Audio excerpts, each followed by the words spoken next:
Hey guys, we are back. We are reading the part A Narrative of Loss and Hope. All right, let's start. What I would ask adoptees and birth mothers is to do is write a history of their time apart. Birth mothers will want to begin with the events leading up to the separation. Narrative is an important part of the healing process. This may seem difficult because whereas normal memory may be telling a story, traumatic memory is, in Herman's words, quote unquote, wordless and static. It is revealed in images and sensations. It is difficult to find words for their memories, if there are memories. Many adoptees can recall very little about their childhoods. Many birth mothers have amnesia around the birth and cannot remember either the exact date of the birth or very much that happened immediately before or after. Adoptees not only have traumatic amnesia to contend with, but the natural childhood amnesia that occurs for much of the first 3 years. That is why it is sometimes best to create the story in a form other than a straightforward autobiography.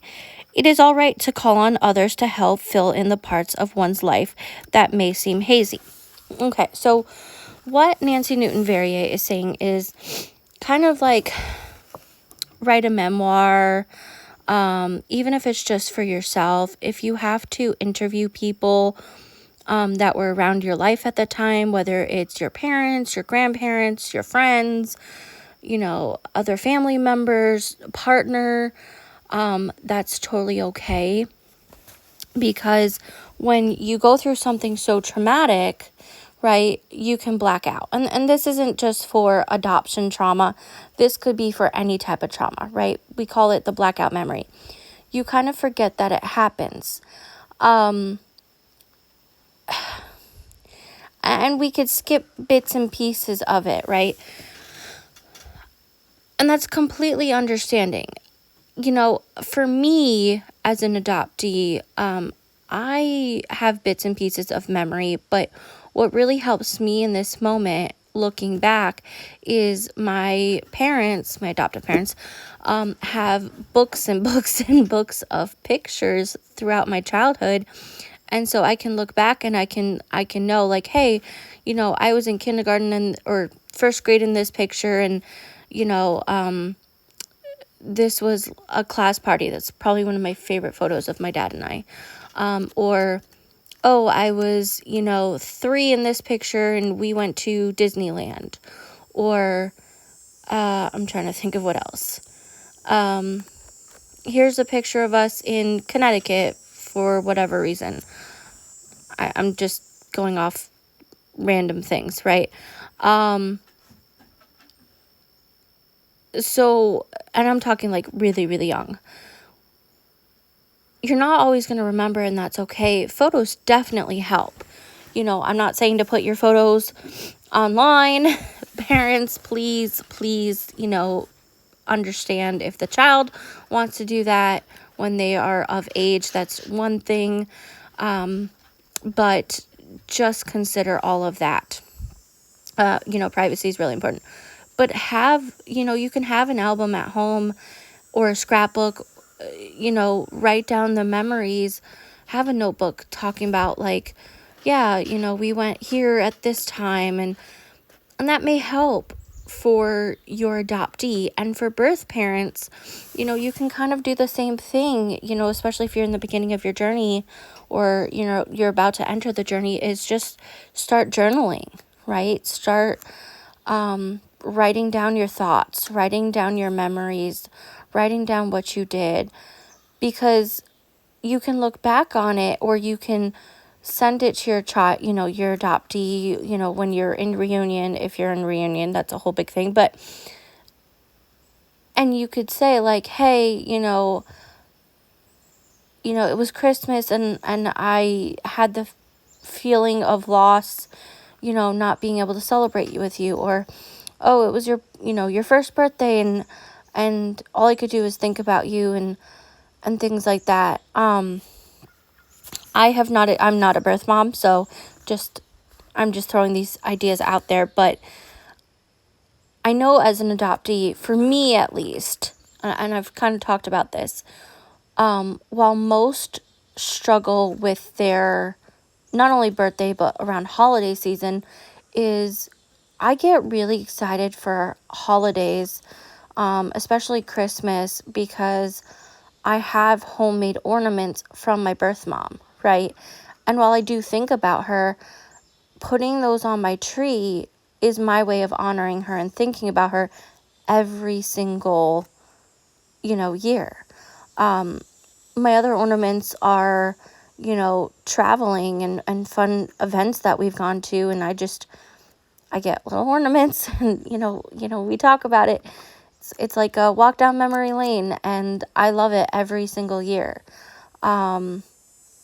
So just those little things help. Anyway, continuing on. The story might be written in the form of a poem, myth, or fable. This would make sense to the right brain, which would tap into the emotional memories. Some people find the kinetic act of writing by hand jogs or enhances the memory.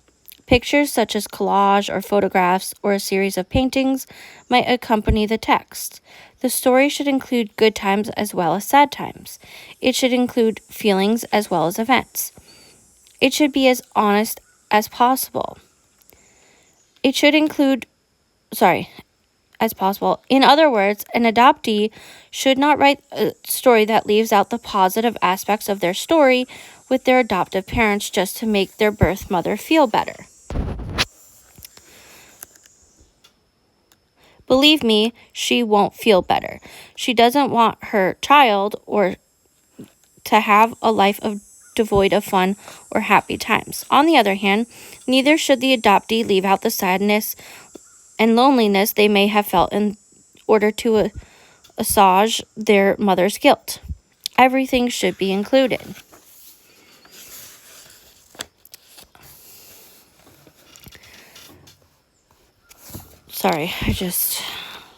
The same for the birth mother. She may have gone to college and had a successful career. She may have had other children who brought her joy. She cannot exclude the happiness those children brought her just to please the child she surrendered. I think it's important that adoptees know about their siblings, but also that the siblings know about the adoptee. Now, I do know that this gets extremely complex with the birth parent. If you guys know about Teen Mom, Kate and Tyler, and how they went about it, that is not something that I would agree to. I kind of want to deep dive into that, but I don't know. I feel mixed emotions right now with that.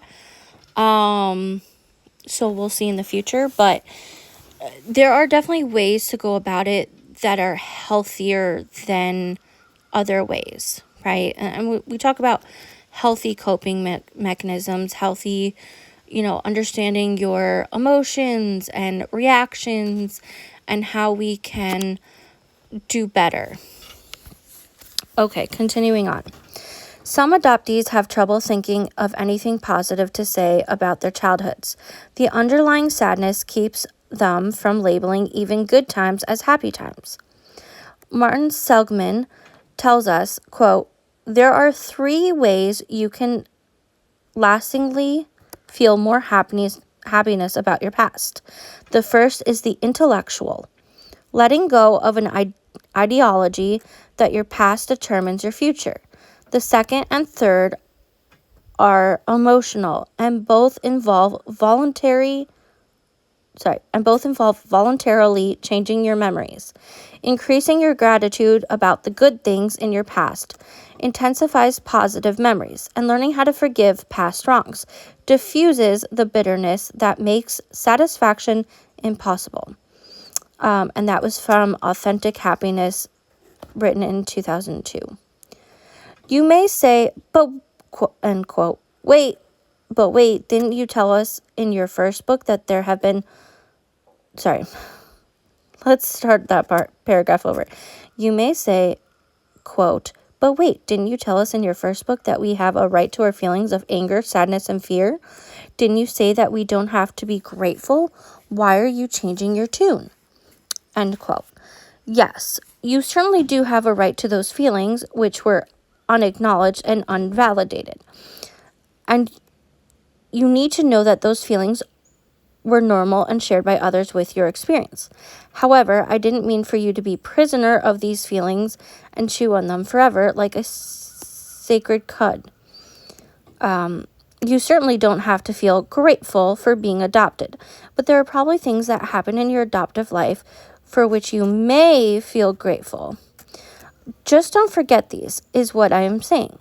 So I am not changing my tune, but rather saying that as adults, you now have a chance to participate in your own healing process. That part of this means really a chance to participate in your, That part of this means really looking honestly at the past, but not dwelling there. Seligman says, quote, frequent and intense negative thoughts about the past are the raw material that blocks the emotions of contentment and satisfaction. And these thoughts make serenity and peace impossible. The idea of this exercise is to bring you serenity and peace, not to block them. Okay, so I'm going to pause there. That part really comes from the adoptive parents feeling like they are owed gratefulness. And I want to say, while she does say may, and she does italicize that, it's really giving like she's, I don't know, being sly there about, yeah, you kind of owe us gratefulness. Like, we did the bare minimum for you, and like, come on, like, we took you on vacation, or we put you in private school, or all this stuff, right? That doesn't negate any abuse that you may have experienced. Now, I'm going to say this, not all adoptees have experienced abuse. There are plenty of adoptees that have had a, better experience than others and may choose, and I'm going to say choose, to feel grateful. And that is okay. If you, so what was I saying? Oh, so that doesn't negate any abuse that you may have experienced, right? And there are a lot of adoptees who have experienced abuse. And you should never feel grateful for that abuse, okay? Even if there were some small happy memories, because you still didn't, no one deserved the abuse, okay? And this goes for biologically kept children as well. No one deserved the abuse. You shouldn't feel grateful for your parents for having you alive. No one asked to be alive, right? No one asked to be on earth. No one asked for these experiences. Now, if you choose, and I very specifically say choose, to express your gratefulness to your parents about something, like maybe, you were gifted a car, or, they did pay for a private school that you really wanted to go to, or, an awesome vacation that you dreamed of, then that's okay. Like, that's a choice. But you are not owed anyone gratefulness, right? Even if there's small moments of happiness and things like that. And I want to make that clear that it is absolutely okay to continue to have, all complex emotions, right? There's a big range. And just like in the first movie, Inside Out, where joy and sadness are both looking at the memory and see the complexities of, Riley was winning, I think she was like winning she was winning a game. I don't know if it was the championships or not, but it was also her last game, and I think they were in Wisconsin, and then they were about to move to California, right? So there's mixed emotions, right? And I'm using this very specifically because I think it shows that it's okay to have all these complex emotions in one memory. But like I said, when we began reading these books, right, you have to take some things with a grain of salt by who is writing this, right? And while Nancy Newton-Verrier is a psychologist, she was also an adoptive parent, right? And so she doesn't have the experience of the adoptee to take that, to have that understanding, right?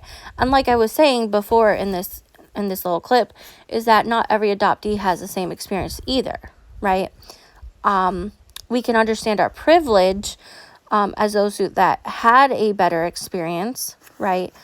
Where, our parents may have been trauma informed, or, had the open adoption and had these things. That doesn't mean that they hadn't done wrong either. We can absolutely critique them. But that also doesn't negate others' experiences where it was very harmful, where they, were abused or, unalived. So we should also keep that in check as well, right? Because it's a range. And while there are more bad experiences than good, we can talk about those good things, and so that adoptive parents and hopeful adoptive parents, and I'm going to just say this, can do better. Anyway, we're going to continue on. This exercise will certainly provide an opportunity to experience again, or at least remember, a panoply of feelings. And it is meant to be used as a healing process, not as a hair shirt. That's why I encourage you to remember positive as well as negative experiences and feelings. Too often, the positive gets trumped by the negative, which is the brain's way of helping you avoid another devastation. But sometimes the brain is overly cautious, hearkening back to its primitive beginnings and thus causing you to get stuck in negative thinking. After the stories are completed, you should read them out loud to one another. It is important to respect each other's perspectives of, quote-unquote, how it was. There should be no interruptions in the form of criticism or questioning during the reading of the stories. You can laugh and cry together.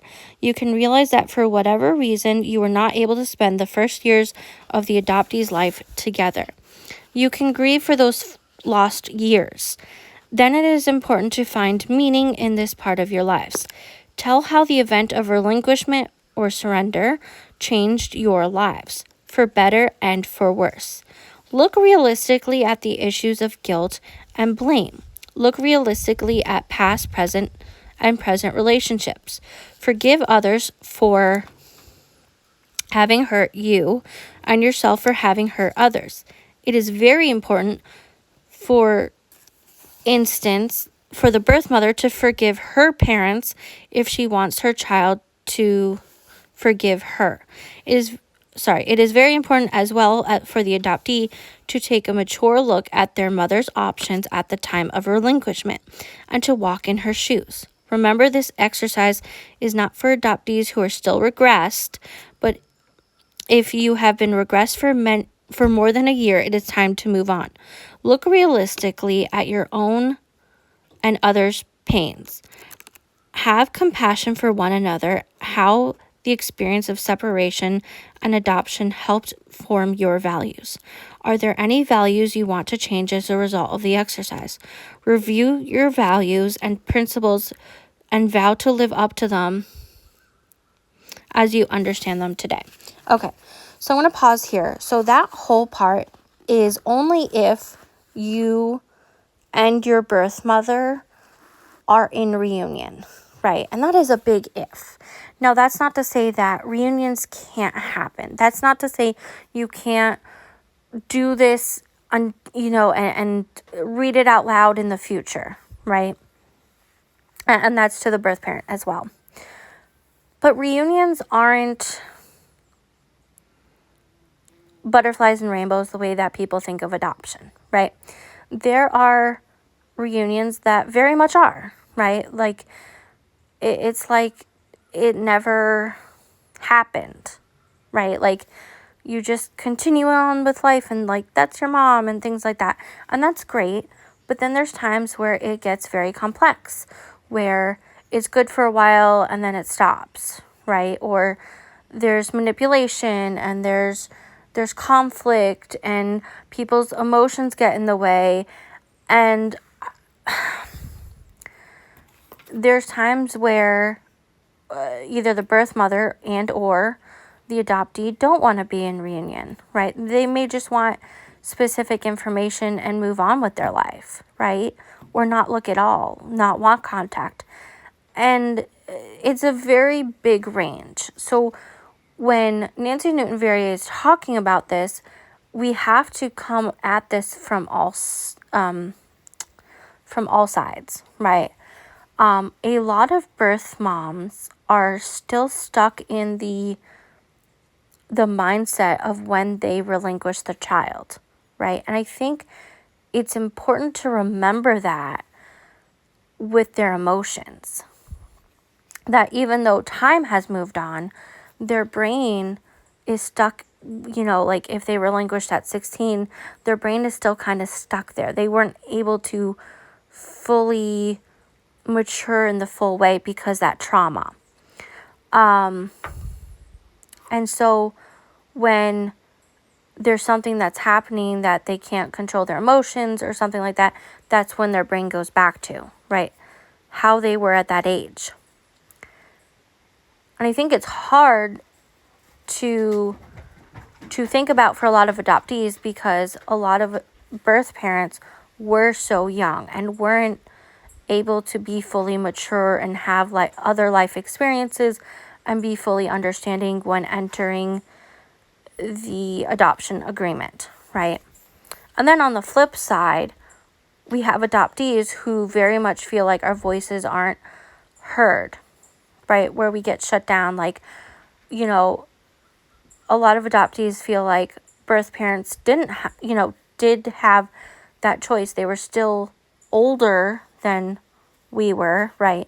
They still made that decision and weren't able to fight, or should have fought, I should say, harder, right? And I think it's really complex to put your mind in that perspective of being able to step outside of your feelings and understand someone else's, right? This is called emotional intelligence, to be able to see all sides. You can still have your feelings, right? Like, I still feel hurt by the relinquishment, but can I also understand what my birth mother was going through? How would I feel in that situation, right? You may not know the whole entire story. She may not want to tell you because it's so traumatic and she blacked out, right? Which is what they're talking about. So there's also a lot of blame to go around. And so we have to understand that for the birth parents, I hope that you're listening and understand that a lot of adoptees cannot separate themselves to understand your perspective because you were still older, right? Even if you were a teenager, you were still older. Whereas a lot of birth parents can't understand that it's hard to forgive in that instance because it feels like, when we get told, well, your birth mother loved you so much that she gave you up, right? She gave you a chance with a different family.